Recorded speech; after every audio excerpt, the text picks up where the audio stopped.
ಇವತ್ ನಮ್ಮ ಅವ್ವಂದು ನಮ್ಮ ಅಪ್ಪಂದು ಜಗಳ. ತುಂಬಾ ದಿವಸದಿಂದ ನಮ್ಮ ತಂಗಿ ಹೇರ್ ಕಟ್ ಮಾಡಿಸ್ಬೇಕಂತ ಅನ್ಕೊಂತಿದ್ದು. ಈ ಕಡೆ ನಮ್ಮ ಅಪ್ಪಗ ದುಡ್ಡು ಕೇಳ್ತಿದ್ಲು, ಆದ್ರೆ ನಮ್ಮ ಅಪ್ಪ ಬರೀ 200 ರೂಪಾಯಿ ಕೊಡ್ತಿದ್ದ ಹೇರ್ ಕಟ್ ಮಾಡ್ಸಕ್ಕೆ. ಈ ಕಡೆ ನಮ್ಮ ಅವ್ವ ನಾನು ನಮ್ಮ ತಂಗಿ 500 ರೂಪಾಯಿ ಕೊಡು ಅಂತ ಕೇಳ್ತಿದ್ವಿ. 500 ರೂಪಾಯಿ ಕೊಡಪ್ಪ.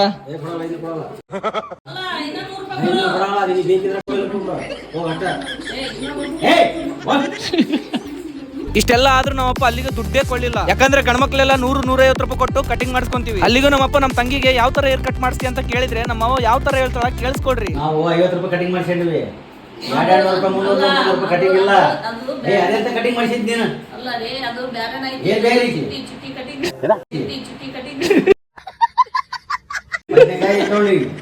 ಚಿಟ್ಟಿ ಕಟಿಂಗ್ ಅಂತ.